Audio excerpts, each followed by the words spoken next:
텐데요. 제가 오늘 맡은 본문 말씀은 출애굽기 25장부터 31장까지 그 모세에게 하나님 아버지께서 성막을 어떻게 지어야 될 것을 식양으로 보여주신 부분을 제가 말씀을 드릴 텐데요. 제가 오늘 나눌 말씀을 드리기 전에 저는 이 책을 참고했습니다.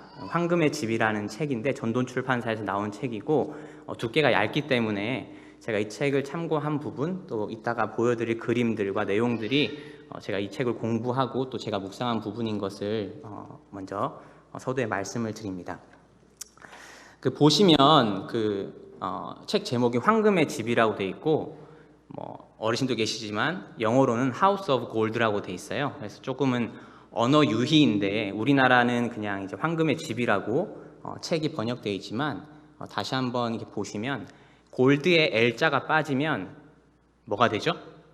갓이 되죠. 그래서 L자를 뺐을 때 하나님의 집, 즉 황금의 집. 황금의 집이 왜 황금의 집인지는 제가 말씀 후반부에 말씀드릴 수 있을 것 같습니다. 하나님의 집은 달랑 광야에 이렇게 단독적으로 있는 것은 아니었고요. 주변에 이스라엘의 지파들 사이에 하나님의 집, 황금의 집이 같이 있었습니다.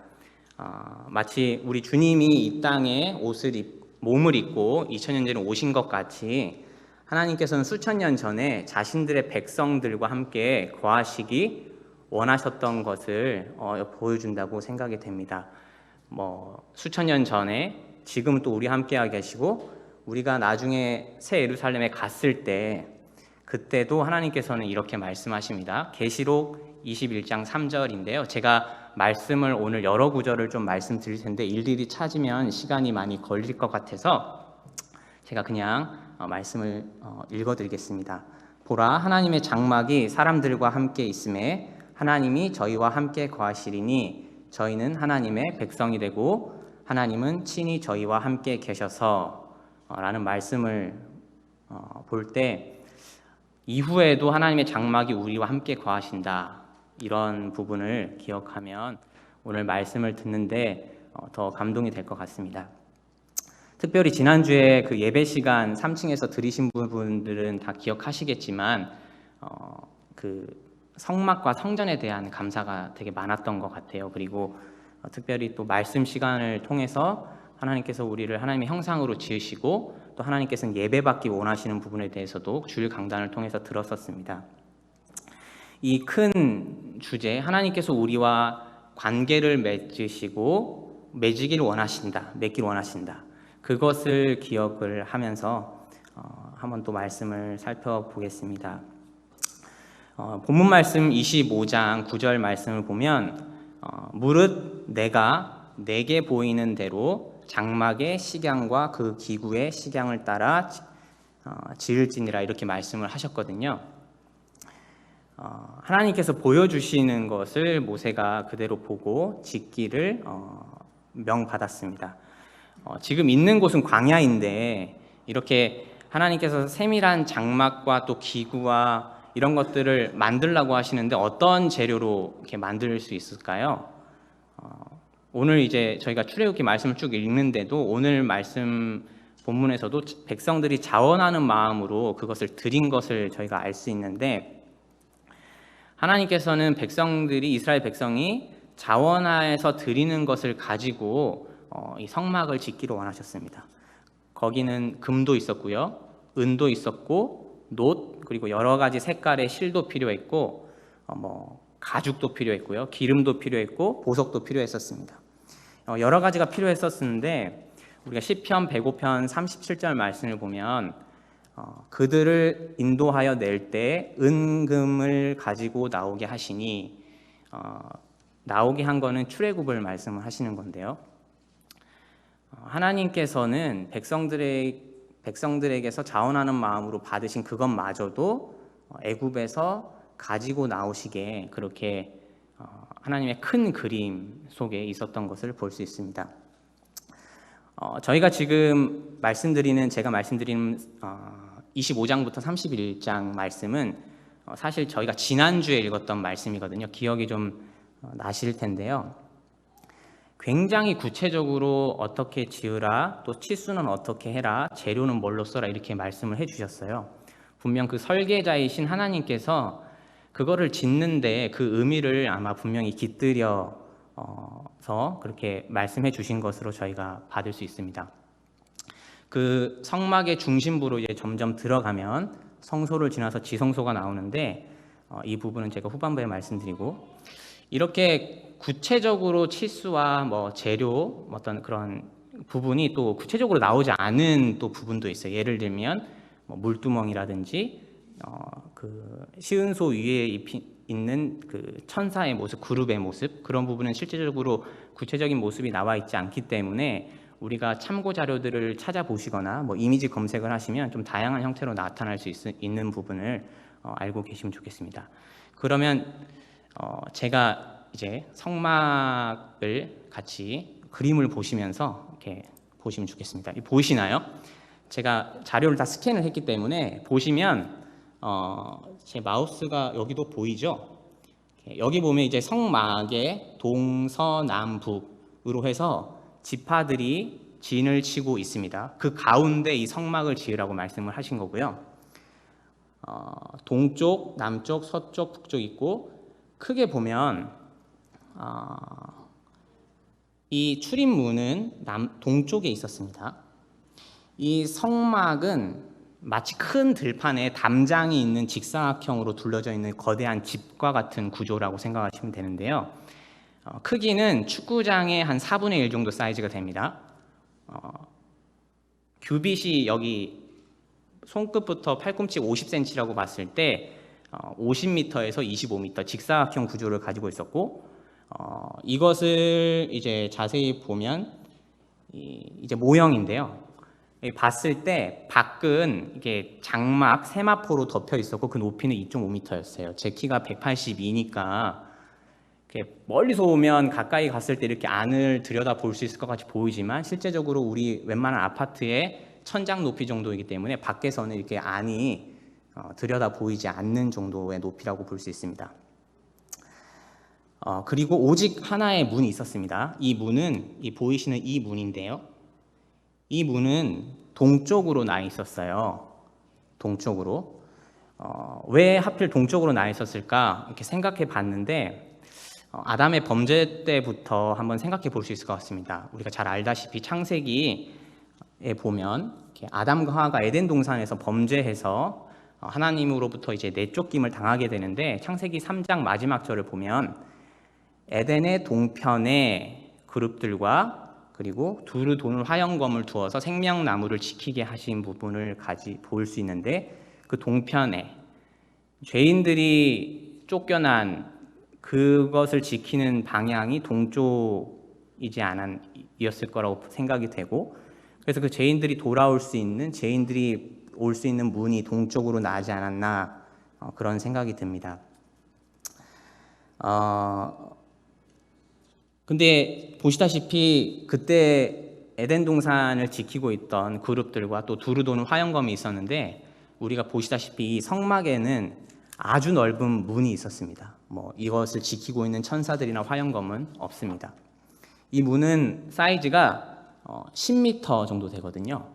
10m면 지금으로 보면 자동차도 교체할 수 있을 정도로 아주 넓은 문이고, 이런 저희가 아시다시피 성막을 전체적으로 우리 주님을 예표한다고 봤을 때 주님께서도 나는 양의 문이다 이런 말씀을 하신 것을 잘 아시죠. 요한복음 10장에 기록되어 있습니다.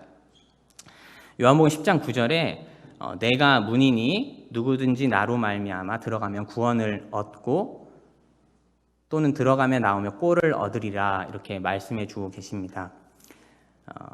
우리 몇 주 전에 주일학교 학생들도 침례를 받았잖아요. 물론 구원받고 침례를 받았는데 이 어린이들도 들어갈 수 있는 문입니다. 턱이 있거나 장애물이 있거나 그러지 않은 문입니다. 또 기억할 것은 이 문은 이 성막을 봤을 때 다른 곳에 문이 보이시나요? 없어요. 여기는 유일한 문이에요. 성막으로 갈 수 있는 유일한 문은 동편의 10m의 문이었습니다. 우리 주님께서도 세상의 죄인들도 아버지께 나아갈 때 유일한 문인 우리 주님을 통해서 가야 되는 것을 우리가 잘 알고 있습니다. 요한복음 14장 6절에 내가 곧 길이요 진리요 생명이니 나로 말미암지 않고는 아버지께로 올 자가 없느니라 이렇게 말씀하셨습니다. 이 성막문을 이제 통과해서 들어가면 제가 이렇게 말씀을 설명드릴 때 그 25장부터 31장까지 순서대로 말씀을 드리긴 어려울 것 같고요.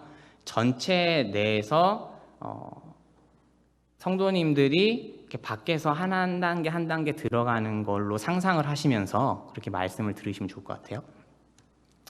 이 성막의 문을 들어가면 넓은 뜰이 보입니다. 이 보이시죠? 이 뜰 안에 이 뜰을 보시면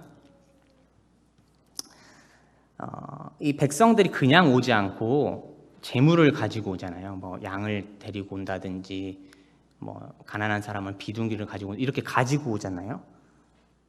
주일에 들었을 때도 우리가 예배를 드릴 때 빈손으로 나오지 않아야 됨을 우리가 들었는데 이 이스라엘 백성도 이 성막으로 나올 때 재물을 가지고 왔어요. 재물을 가지고 문을 통과했습니다. 재물을 가지고 문을 통과하면 그 다음에 제단이 있고 전체적으로 한번 설명을 드리면 제단이 있고요. 그 뒤에 이렇게 뭐 물 같은 거 받아놓은 거 보이시죠? 여기가 물두멍입니다.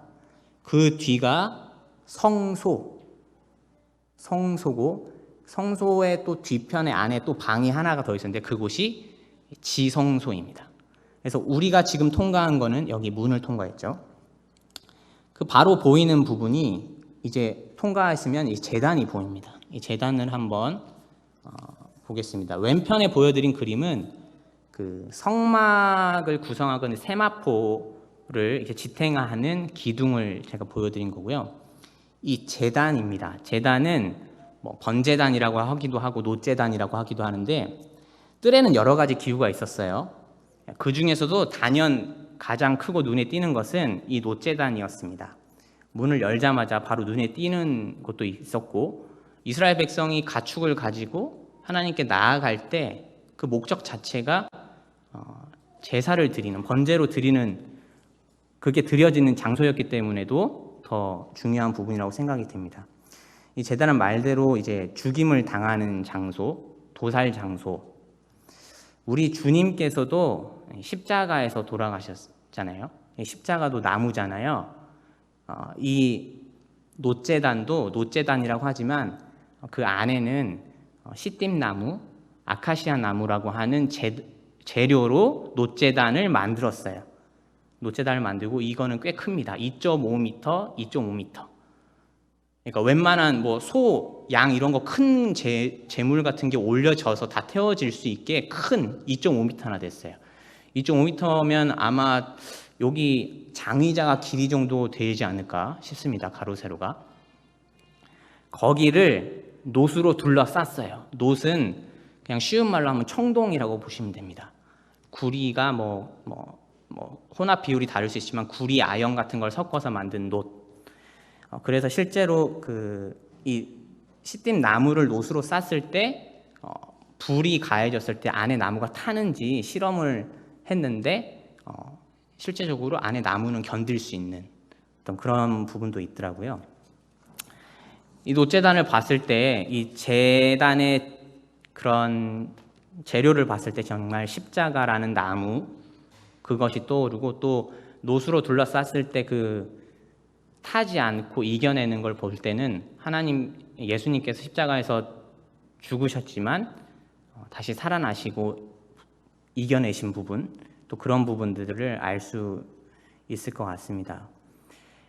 제단으로 이렇게 이스라엘 백성이 가축을 가지고 왔을 때 또 이제 죽이잖아요. 죽이고 피를 받고 또 각을 떠서 가축을 올린 다음에 또 향기로운 제물로 드려질 때 하나의 동물이 나를 위해서 그렇게 처참하게 죽고 제물을 올려가는 걸 볼 때 그 마음이 어땠을까요? 쟤는 내 죄 때문에 저렇게 죽는구나. 아마 본인이 가지고 오면서 또 안수하고 실제 죽이고 가축이 이게 막 힘들어하는 모습 그런 걸 볼 때 정말 우리가 십자가를 볼 때 요즘에는 십자가의 모형 자체가 기독교인을 상징하고 어떤 하나의 그런 심볼 그렇게 되는 수도 있지만 우리가 십자가를 볼 때 우리의 죄를 위해서 나의 죄를 위해서 주님께서 처참하게 죽으신 거구나. 또 그런 부분까지 저희가 예수님께서 우리를 위해서 진노의 잔을 마시신 부분까지 볼 수 있으면 좋겠다는 생각이 들었습니다. 이 뜰에서는 끊이지 않고 제사가 드려졌고요. 근데 출애굽기 25장부터 31장까지 봐도 여러 가지 이제 성막에 쓰이는 기구들이 나오는데 앉아서 쉬라는 의자를 만들라는 그런 내용은 나오지 않습니다. 히브리서 10장 11절을 보면 제사장마다 매일 서서 자주 같은 제사를 드리되 하지만 우리 주님은 한 영원한 제사를 드리신 것을 저희가 잘 알고 있습니다. 9장 12절에 히브리서 9장 12절에 오직 자기 피로 영원한 속죄를 이루시고, 그리고 10장 12절에 그리스도는 죄를 위하여 한 영원한 제사를 드리시고 이제 하나님 보좌 우편에 앉으사.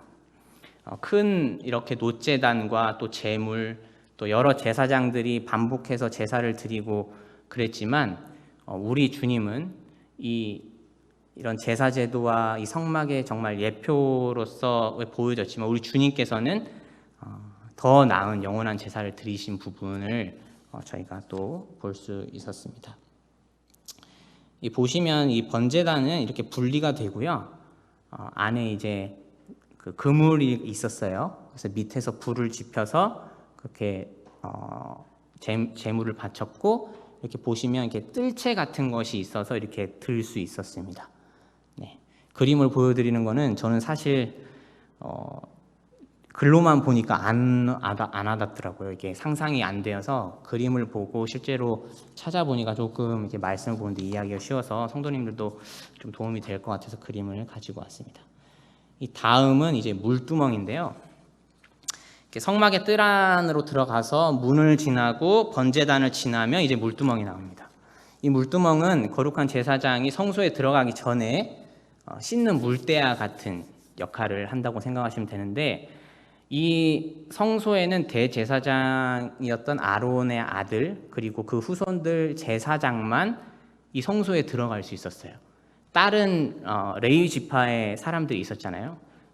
예를 들면 성막을 이제 텐트로 옮기면 그때 다 분해해서 짐을 매는 역할도 했었고 또 여러 가지 안에서 일을 하는 부분이 있었지만 이 성소에 들어갈 수 있는 부분은 제사장들이 들어갈 수 있었어요.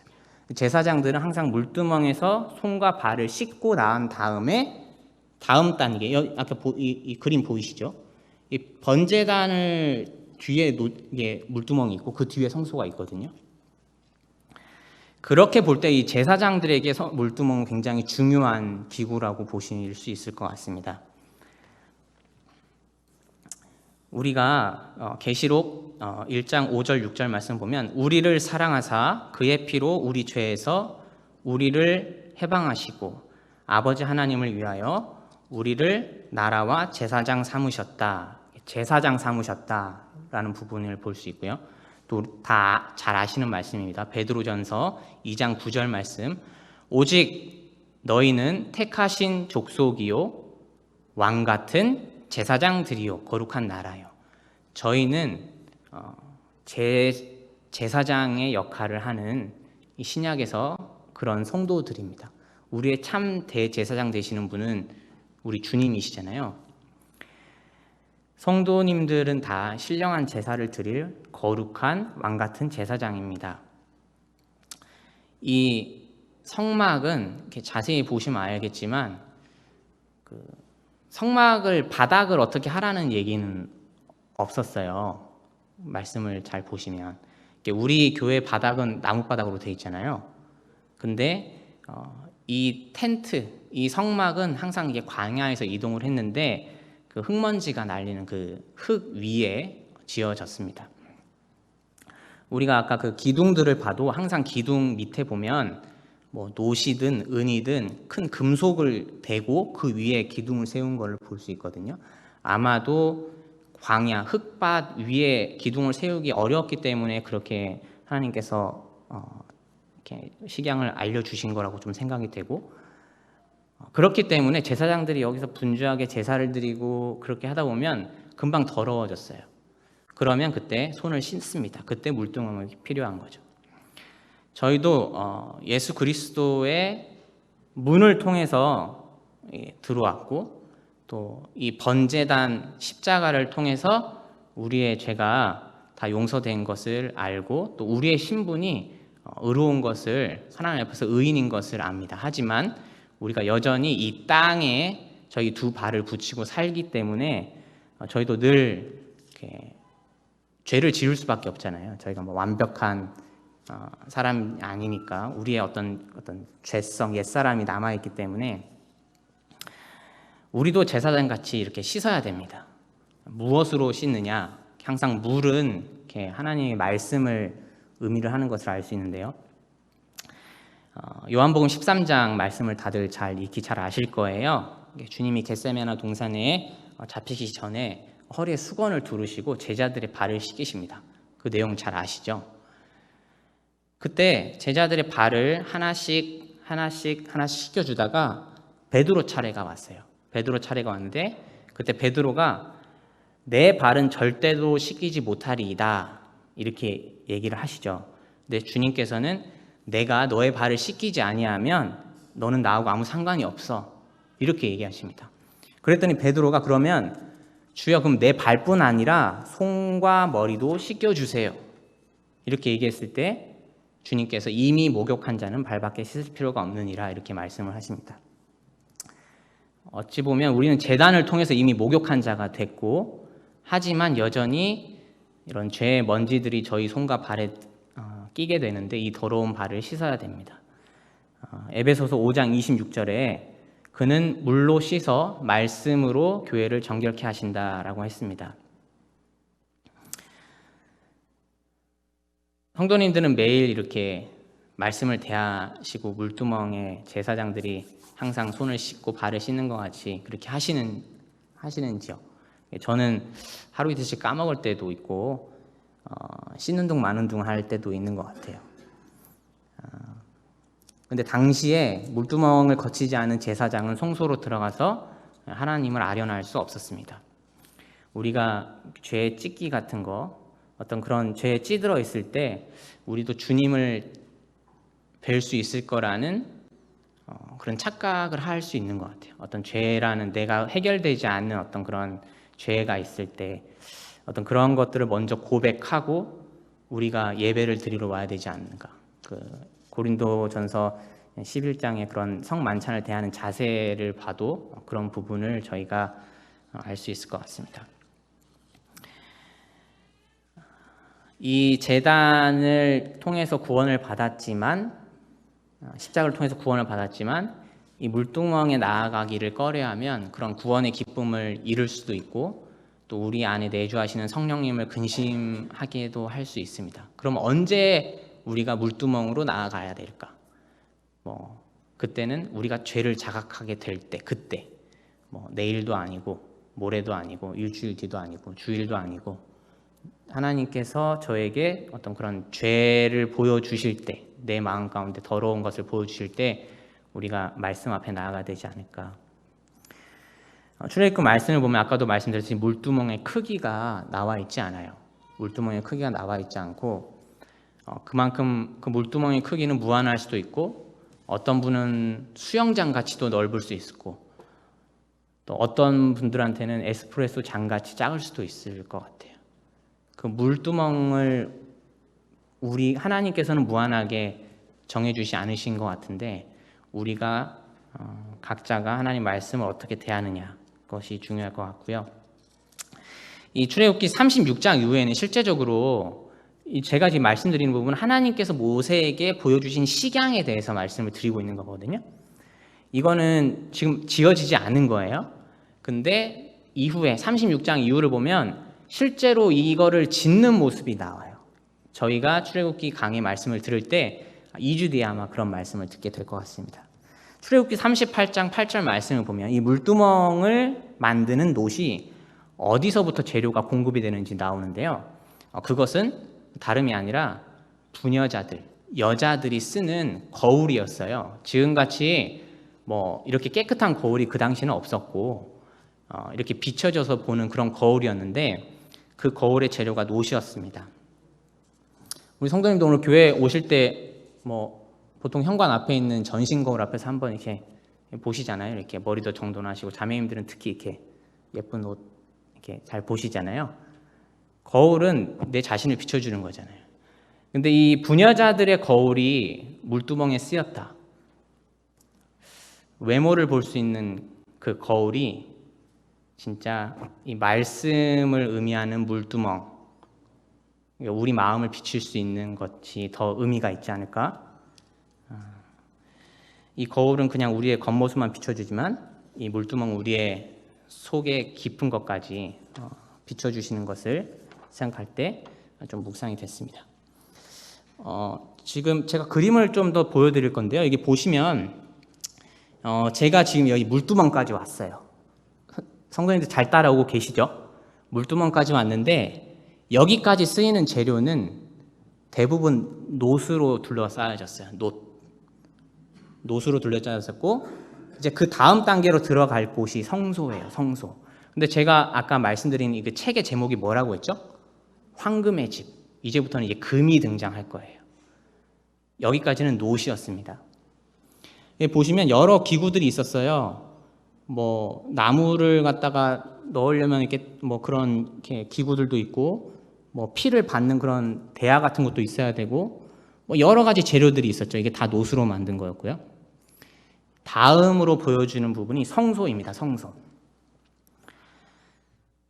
자, 이제 물두멍까지 왔는데 다음 하나님이 직접 임재하시는 성소로 더 가까이 들어가 봤으면 좋겠습니다. 자, 이 성소는 이게 보시면 더 키가 높아 보이죠? 건물 자체가. 그래 보이나요?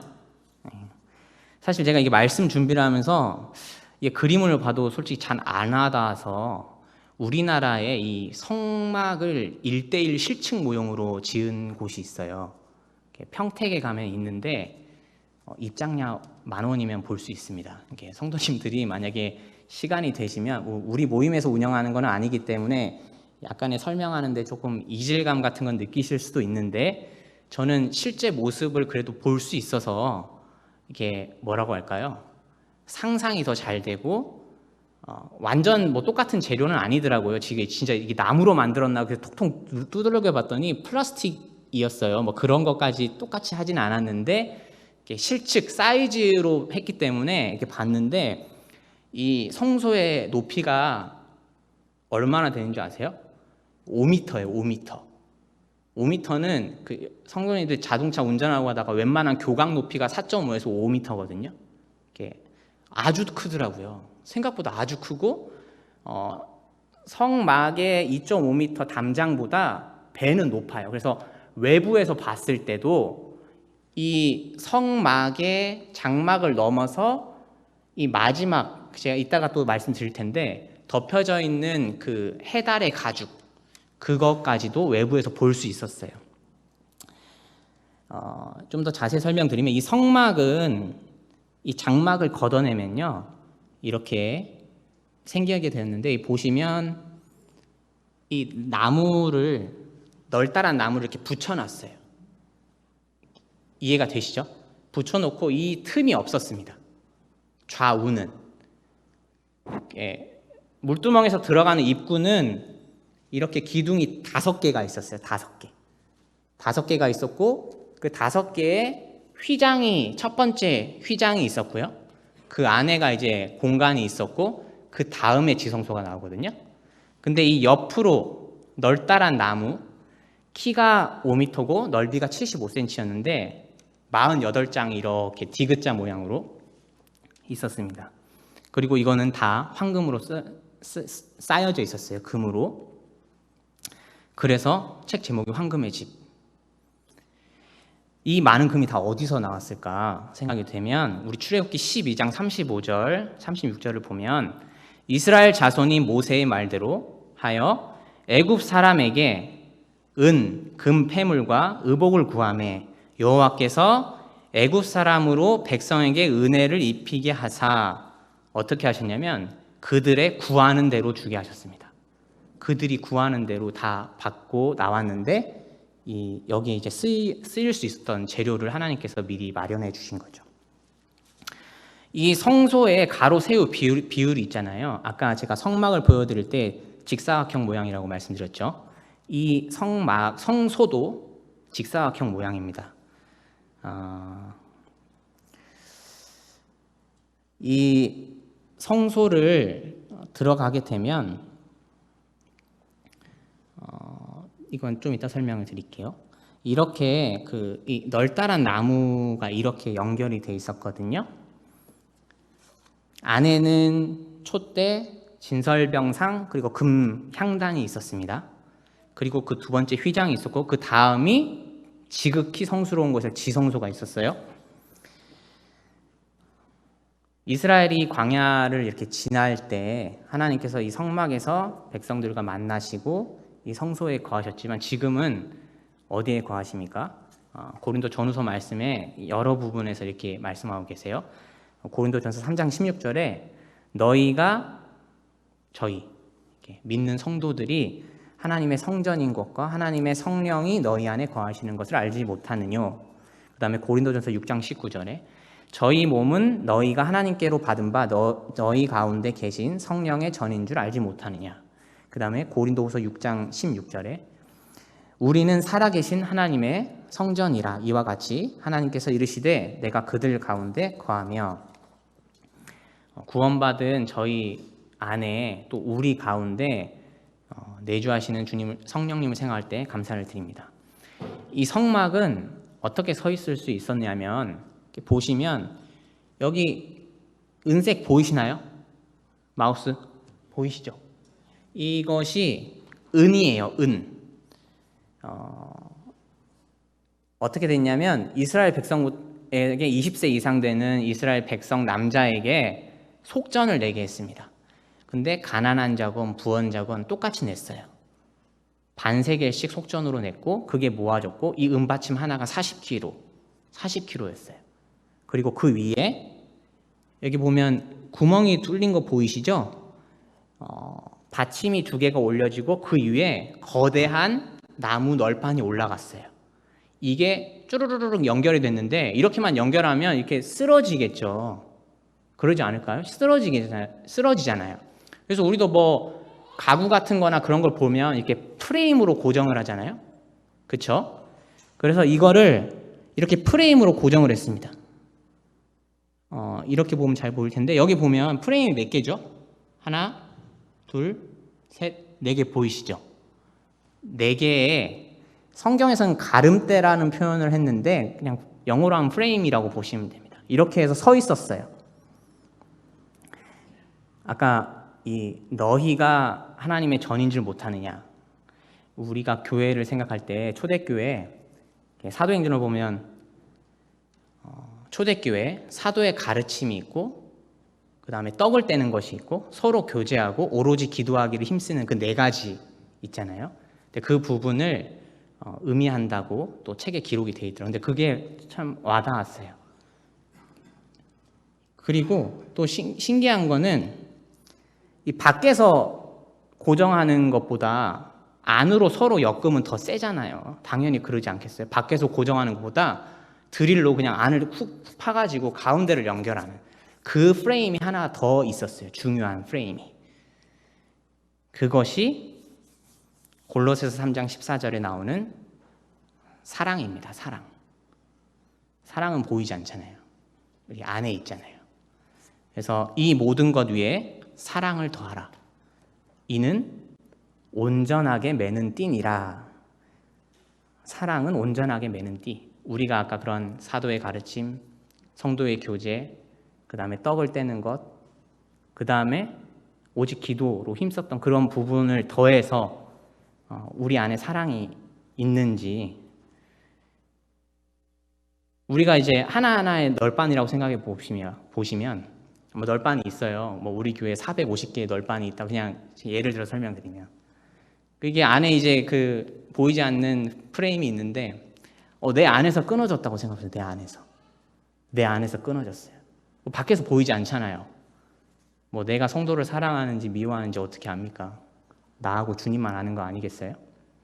내 안에 가름대가 끊어졌는지 한번 돌아보면 좋을 것 같고, 출애굽기 26장 28절 말씀 보면 이런 표현이 있어요. 널판 가운데 있는 중간 띠는 아까 말씀드린 그 가운데 보이지 않는 프레임, 이 끝에서 저 끝에 미치게 하고, 이게 널판이 이렇게 쭉 있는데 이 가운데 프레임이 여기까지만 있는 게 아니에요. 보시면 이 프레임은 끝까지 있습니다. 끝까지. 가운데 프레임은 끝에서부터 널판을 다 지난 다음에 끝까지 나와요. 우리가 성도를 사랑함에 미침에 있어서 혹시 누락이 되는 성도들이 있는가, 좀 그런 것들을 묵상해 볼 수 있지 않을까 생각이 됐습니다. 다음은 성소의 천장으로 갈게요. 천장은 굉장히 좀 특이합니다. 저희 천장 한번 봐보실까요? 저희 천장은 이렇게 돼 있고 이렇게 세모나게 돼 있잖아요. 이렇게 위에 딱딱한 어떤 철근, 철골 이런 구조로 돼 있는데, 성막의 천장은 특이합니다. 널판으로 돼 있지 않아요. 카페트로 덮여져 있다고 생각하시면 됩니다. 카페트가 4개입니다. 첫 번째는 여기 보시면 이렇게 그룹이라고 하면 뭐 스랍, 뭐 천사 같은 의미로 보시면 좋을 것 같아요. 그룹을 수놓은 양장이 이렇게 덮여 있었어요. 크기는 20m 곱하기 14m. 그리고 그 위에 또 하나가 덮여 있었는데 그거는 염소의 털로 만들어진 거였어요. 두 번째 보시죠. 이게 염소의 털로 만들어진 거. 그러니까 첫 번째는 사람들이 이렇게 수놓아서 짠 거죠. 공교이 이렇게 짠 거고, 두 번째는 염소의 털로 이렇게 만든 부분입니다. 아마도 밑에 있는 양장을 보호했던 것 같고요. 세 번째는 붉게 물들인 수양의 가죽입니다. 근데 첫 번째하고 두 번째는 우리가 이불 널듯이 이렇게 널판 위에 이렇게 그냥 덮어놨어요. 근데 세 번째부터는 이렇게 해서 텐트 치듯이 고리로 박아놨어요. 차이를 아시겠나요? 항상 붉은 모습을 보면 어떤 대속, 피, 어떤 이런 부분을 의미한다고 보시면 좋을 것 같고, 마지막 그 덮개는 그 거무튀튀하잖아요. 이게 4번 보이시죠? 거무튀튀한 거. 이거는 해달의 가죽이었어요. 해달은 물에 살잖아요. 물에 살기 때문에 그 뭐랄까, 그 방수 어떤 그런 게 잘 됐죠. 그래서 뭐 외부로부터 비나 바람이나 어떤 그런 그런 걸로부터 성소를 보호해 줄 수 있는 그런 역할을 했습니다. 자, 이렇게 있는데 성막에 여러분들이 계신다고 생각하고 하늘을 봤다고 생각해 보세요. 그럼 뭐가 보일까요? 몇 번째 장막이 보여요? 첫 번째가 뭐죠? 첫 번째 뭐가 있었다고요? 천사의 그룹, 천사의 수놓은 그룹이 있었어요. 여러분 천장 봤는데 이렇게 뭐 천사가 그려져 있다. 어떤 느낌일까요? 네. 근데 바깥에서 봤을 때, 이스라엘 진에서 봤을 때 성막을 볼 때는 몇 번째 게 보였겠어요? 4번째 게 보였어요. 4번째 게. 해달의 가죽, 거무튀튀한 거. 밖에서 볼 때는 저희의 교회의 비밀에 대해서 알 수 없습니다. 왜 저렇게 보이지? 쟤네 굉장히 초라해 보인다. 이렇게 할 수 있지만, 저희가 그리스도 안에서 모일 때, 저희 안에서 예배를 드릴 때, 이때 저희가 그리스도의 비밀을 저희가 소유하고 있잖아요. 특권을 가지고 있잖아요. 제사장들이 성소에 들어가면서 일반 백성들이 보지 못했던 하나님의 영광을 볼 수 있지 않았을까, 그런 생각이 됩니다.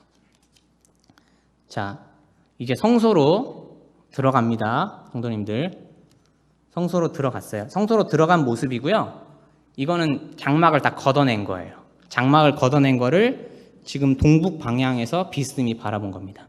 아까 말씀드렸듯이 이렇게 널판들이 있고요. 여기 널판 밑에 은받침 2개가 있는 거 보이시죠? 그 다음에 들어가는 문에 이렇게 기둥이 5개가 있고, 특이한 거는 안에는 기둥이 4개가 있어요. 지성소로 들어가는 부분은. 여기에 첫째 휘장이 있고 둘째 휘장이 있습니다. 들어가면 세 개가 물건이 있어요. 금촛대, 그리고 맞은편에, 금촛대는 남편에 있었어요. 그러니까 들어갔을 때 왼편에 있는 게 금촛대, 오른편에 있는 게 진설병상, 그리고 맞은편 둘째 휘장이 들어가기 직전에 있었던 게 금향단. 자, 이 성막 안에는 창문이 없었어요. 이게 보세요. 아까 제가 설명드릴 때 성소는 다 널판으로 만들었다고 했잖아요. 그리고 휘장으로 덮었기 때문에 안에 빛이 없어요. 그럼 빛이 없으면 힘들잖아요. 근데 안에 유일하게 비치는 게 그 금촛대가 있었습니다. 이거는 가운데 줄기가 있고요. 보시면 이렇게 가지가 나왔어요. 총 7개입니다. 근데 이거를 주조한 게 아니에요. 주조라는 거는 그렇게 한 게 아니라 금 한 달란트. 금 한 달란트면 27kg 정도 된다고 하거든요. 금을 갖다가 그 뭐 브살렐과 오홀리아가 나오잖아요. 이렇게 두들겨 팼어요. 두들겨 패가지고 이렇게 만든 거예요. 두들겨 폈는데 이거를 이렇게 붙이면 용접하는 것보다 이렇게 두들겨 피는 게 더 잘 붙어 있겠죠. 성도님 그냥 생각하셔도 같은 재질로 이렇게 나왔으니까. 우리 주님께서 포도나무의 줄기시잖아요. 저희가 가지잖아요. 이걸 두들겨 펴서 만든 게 무슨 의미가 있을까 생각했는데 그만큼 줄기에 잘 붙어 있었지 않았을까? 근데 그리고 이 민수기 말씀을 보면 등불을 등대 앞에 비추도록 켰으니 이런 부분이 나와요. 그러니까 이게 영어 성경을 보시는 분들은 좀 다른데 등불의 가운데 줄기가 있고 옆에 가지가 있는데 이 빛이 가운데로 향하게 만들라는 의미예요. 그래서 여기 그림을 잘 보시면 가운데 게 제일 가운데 있고 여기 불을 붙일 수 있는 부분이 어디 쪽으로 향한 걸로 보이세요? 가운데 쪽으로 향해 보이세요? 보이시죠? 그렇게 가운데로 향합니다. 우리 가운데 줄기 되시는 주님을 향해서 우리가 가지라고 봤을 때 우리가 그렇게 주님을 향해서 주님이 비치도록 그런 의미가 있는 것 같아요. 그리고 계시록 21장 21절부터 23절 말씀을 보면 그 성은 해나 달에 비춤이 쓸데없으니 이는 하나님의 영광이 비치고 어린 양이 그 등이 되심이라. 계시록 말씀을 봐도 이 등의 중심이 누구신지 명확히 보여주시고 있습니다. 두 번째 살펴볼 기구는 이 북편에 있는 거예요. 물두멍을 지나서 들어갔을 때 오른편에 있는 거. 이거는 진설병 상인데 등대하고 마주보고 있었어요. 등대하고 마주보고 있었고 여기 있습니다. 여기 이렇게 상이 있고 그거를 조금 삥 둘러서 이렇게 손바닥 높이만큼 이렇게 보호하는 이런 높이가 있었고요. 아마 떡이 미끄러져서 떨어지지 말라고 그렇게 했던 것 같아요. 12지파의 상징으로 떡덩이가 12개가 올려져 있었거든요. 이거는 제사장들이 먹을 수 있었던 거고, 근데 이제 우리가 알다시피 이스라엘 역사가 성막에 있다 나중에 솔로몬이 성전을 짓잖아요. 그리고 남유다하고 북이스라엘로 나눠졌을 때 북이스라엘이 아수르에 패망합니다. 그래서 10지파가 이제 다 없어지지 않아요. 그리고 2지파만 남유다에 남았을 때도 이 성전에 진설병상 위에 떡은 12덩이였던 거죠. 그래서 이거는 하나님께서 이스라엘의 회복을 의미하는 것 같이 우리도 그렇다고 야 북이스라엘 니네 참 잘됐다 된통 뭐 당한 거지 해서 떡 2덩이만 올린 건 아니잖아요. 우리 가운데서도 우리 가운데 그런 연약한 지체들이 있거나 하면 우리가 사랑으로 보듬어야 되지 않을까 그런 생각이 들고, 마지막으로 여기 지성소에 가장 가까이 있었던 여기를 보시면 금향단이 있었습니다. 단이라는 단어가 들어가기 때문에 좀 헷갈리실 수 있는데 번제단, 금향단, 단이 있기 때문에 여기서 뭔가 제물이 드려진 것 같이 느껴질 수 있지만 여기서는 피 흘리는 제사가 드려진 것은 아니었어요. 여기서는 향기로운 향기가 올라갔습니다. 시편 141편 2절을 보면 나의 기도가 주님 앞에 분향함 같이 되며, 그 다음에 계시록 8장 3절을 보면 또 다른 천사가 와서 제단 곁에 서서 금향로를 가지고 많은 향을 받았으니 이는 모든 성도의 기도들과 합하여. 이 향의 의미는 기도입니다. 기도. 앞서 그 언급드린 대로 이 번제단, 우리 성막들에 있었던 큰 번제단은 문 뒤에 있었고, 그것은 어떻게 보면 십자가의 속죄를 의미한다고 아까 말씀드렸고, 이 성소 안에 있는 이 금향단은 우리가 이렇게 아까 그 우리는 제사장이라고 했잖아요. 왕 같은 제사장으로 삼으셨다고 했잖아요. 우리는 언제든지 성소로 들어갈 수 있잖아요. 우리가 드려지는 예배, 그리고 기도, 그것을 의미하는 것을 알 수 있습니다. 마지막으로 뭐가 남았죠?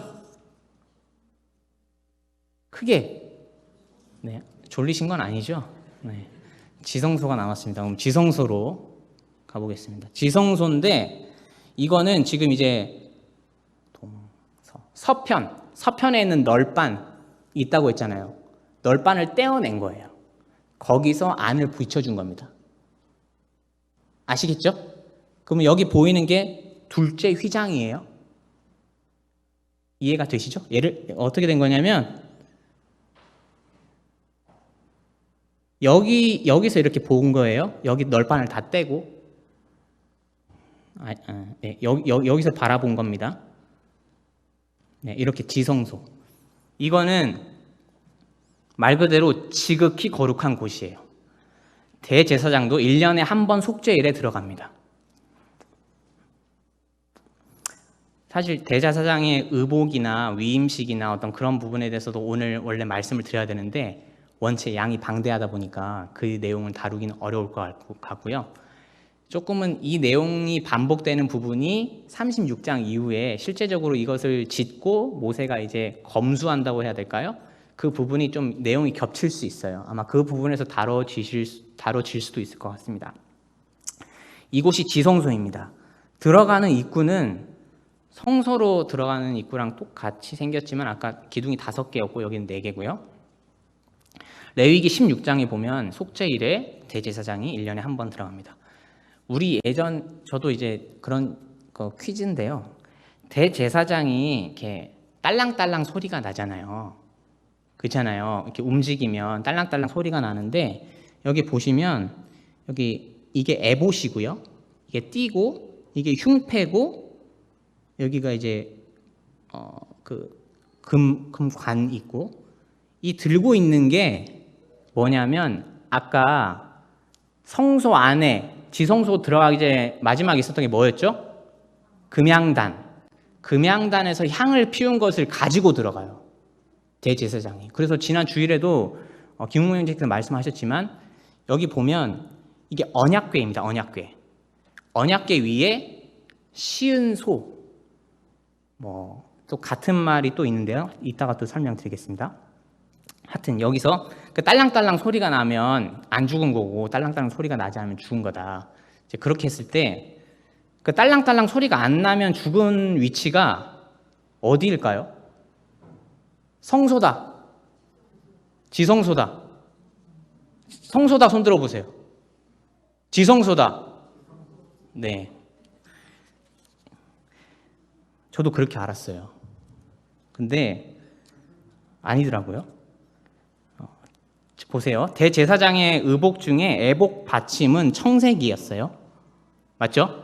애복 받침은 청색이고 여기 밑에 석류와 그런 방울이 교차로 걸려 있었어요. 그러면 청색 옷을 입어야지 소리가 나겠죠. 맞죠? 그것까지는 동의하시나요? 네. 출애굽기 28장 35절을 한번 읽겠습니다. 제가 읽을게요. 아론이 대제사장이잖아요. 여호와를 섬기러 성소에 들어갈 때 어디라고요? 성소, 영어로 홀리 플레이스입니다. 지성소가 아니고요. 들어갈 때나 성소에서 나갈 때 그 소리가 들릴 것이라. 그리하면 그가 죽지 아니하리라. 성소라고 돼 있고, 그리고 그 레위기 16장 4절을 보면 이 속죄일에 대한 부분이 나오거든요. 속죄일. 근데 속죄일에는 지금 여기 제가 보여드린 사진이 어디라고요? 지금 지성소. 지성소에 들어가 있는 사람 보이세요? 사람? 이분이 누구예요? 대제사장이겠죠. 지금 들어가 있으니까 이날은 무슨 날일까요? 속죄일이겠죠. 그렇죠? 근데 이 대제사장이 무슨 옷을 입고 있어요? 하얀 옷. 16장 4절을 보실까요? 레위기 16장 4절. 자, 거룩한 세마포 속옷을 입으며 세마포 고위를 살에 입고 세마포 띠를 띠며 세마포 관을 쓸지니 거룩한 옷이라 물로 몸을 씻고 입을 것이며. 이 하얀 옷에는 방울이 안 달려 있어요. 에봇 받침 청색에 달려 있기 때문에 아까 출애굽기 읽은 말씀에서도 성소라고 기록이 돼 있고, 저도 왜 그렇게 계속 생각을 했었는지 잘 모르겠어요. 그래서 성소인 게 맞습니다. 네, 그냥 퀴즈 풀어봤어요. 네, 넘어갈게요. 이 성소는 실제로 오늘 본문 말씀에 제일 먼저 언급이 돼요. 25장에 나와요. 저희가 오늘 말씀 25장부터 31장인데 25장에 기록되어 있습니다. 그만큼 하나님께서 처음에 알려주신 식양은 지성소를 말씀해 주셨어요. 근데 저희가 이제 제가 설명하기 편의상 성막 밖으로부터 이제 점차 들어가서 이제 지성소에 와 닿은 겁니다. 이 지성소는 정육면체예요. 그게 무슨 말이냐면 가로, 세로, 높이가 다 5m로 같습니다. 정육면체고 이 안에는 다 황금으로 둘러싸여져 있습니다. 아까 말씀드린 천장 그거 다 같은 구성이고요. 이 안에는 언약궤가 있었어요. 이건 역시 아카시아 나무로 만들었고 안과 밖을 다 정금으로 쌌습니다. 그 위에 속죄소가 있었어요. 말 그대로 이거는 덮개예요, 덮개.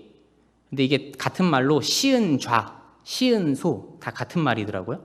그리고 이것과 연결되게 천사들이 이렇게 서로 이렇게 감싸고 있는 이 모습인데, 이거는 그림을 이미지 검색을 해보시거나 보시면 다 다르게 나와요. 어떤 거는 또 이렇게 나오고 또 다르게 나오는데, 이거는 아까 말씀드렸듯이 물두멍과 같이 정확하게 시향을 말씀해 주시지 않으셨기 때문에 사람들이 생각해서 이렇게 모형을 만들거나 뭐 그럴 때 약간 이렇게 나오는 것 같고요. 제가 죄송합니다. 시간을 조금만 더 쓰겠습니다.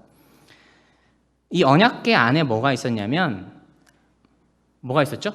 여기 제가 보여드리면 이게 만나를 담은 항아리, 그 다음에 아론의 쌍난 지팡이, 그리고 하나님의 비석이 있었어요.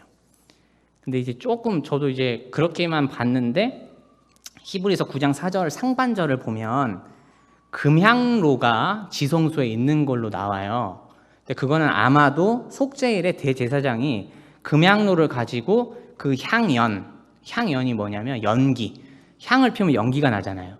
그거를 시은소에 이렇게 쫙 이렇게 하면 시은소가 다 구름으로 덮이듯이 연기로 덮였을 때, 그때 하나님께서 임재하시는 걸로 봤을 때, 그때 그 금향로가 들어갔기 때문에 히브리서 9장 4절 상반절에는 금향로까지 이렇게 기록이 되지 않았나 생각이 듭니다. 우리가 마태복음 27장 51절에 나오듯이 주님께서 십자가에 못 박히셨을 때 성전에서 어떤 일이 발생했죠? 성전의 휘장이 위에서부터 아래까지 쫙 찢어졌어요. 지금 우리가 보는 이런 복잡한 식양들, 또 뭐랄까 단계별로만 들어갈 수 있는 그런 직분들, 성소까지는 제사장이 들어갔지만 또 지성소는 대제사장이 1년에 한 번 들어갔던 그런 예수님께서 다 찢으셨어요. 그래서 우리는 담대하게 들어갈 수 있습니다.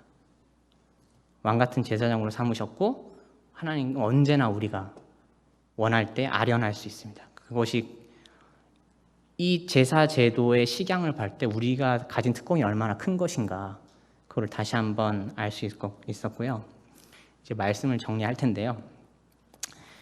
이 성소는 황금으로 입히라고 하셨어요. 지금은 말씀드리지만 지금은 모세가 하나님으로부터 식양을 받는 모습인데 제가 그거를 설명드리는 거예요. 여기를 봤을 때 하나님께서는 황금으로 다 입히라고 하셨어요. 정금으로 입히고 그 안에 성소를 봤을 때 얼마나 뭐랄까 화려하고 반짝반짝 빛나는 게 촛대로 얼마나 이렇게 빛이 났겠어요. 그런데 이 본문 말씀이 31장인데요. 32장 말씀이 어떤 사건인지 아시나요? 32장이 금송아지 사건이 나와요. 모세가 안 내려오니까 이스라엘 백성이 막 아론을 보채가지고 금송아지를 만듭니다. 금송아지를 만들 재료가 뭐라고요? 금이었어요. 우리가 가진 것들, 우리가 이게 아까 말씀드렸듯이 이스라엘 백성에게 하나님께서 각종 폐물과 은금 폐물을 넉넉히 가지고 나올 수 있게 하셨고, 그것을 가지고 또 자원하는 마음으로 백성이 드렸을 때 성막을 짓게 하셨는데, 진짜 여기서 주님 안에서 진짜 귀한 것이 빠지면 금송아지가 될 수 있겠구나, 이제 그 생각이 들었어요. 우리 어떤 그런 은사들, 우리가 가진 것들, 성도님들이 또 주님을 섬기는 데 필요한 어떤 그런 것들이 주님 안에서 잘 사용이 되어지면 좋겠다는 그런 생각이 들었습니다. 제가 짧은 시간 동안에 좀 많은 양을 다뤘는데 조금이나마 이 성막을 이해하시는 데 도움이 되셨으면 좋겠다는 생각이 들고요. 제가 조금 말씀을 나누다가 잘못 말씀드린 부분이 있으면 또 얘기해 주시면 또 추후에 또 정정하도록 하겠습니다. 그러면 제가 기도하고 말씀을 마치도록 하겠습니다. 주께서 택하시고 가까이 오게 하사 주의 뜰에 거하게 하신 사람은 복이 있나이다. 우리가 주의 집 곧 주의 성전의 아름다움으로 만족하나이다. 하나님 아버지 감사를 드립니다. 참 모세에게 하나님 아버지께서 참 하나님께서 이 백성들 가운데 함께 거하고 싶어 하셨던 성막의 시향에 대해서 말씀해 주셨는데, 참 그 시향을 공부하면 공부할수록 이 깊은 의미를 깨달을 때 저희가 가진 특권이 얼마나 놀라운 것인지 알게 됩니다. 우리 주님을 참 저희가 주님을 통해서 참 교회 안으로 들어오고, 또 저희가 하나님 말씀으로 또 하나님 앞에 나아가고, 이런 제사장의 왕 같은 제사장의 신분을 삼으신 것을 생각할 때 감사를 드립니다. 저희가 우리 곁에 있는 성도님들이 얼마나 귀한지를 다시 한번 생각을 하고, 저희가 하나님의 교회가 평안에 매는 띠, 그 사랑의 띠로 든든히 서갈 수 있도록 인도해 주시길 기도를 드립니다. 이 모든 기도를 우리의 주인 되시는 예수님을 감사하며 기도했습니다. 아멘. 감사합니다.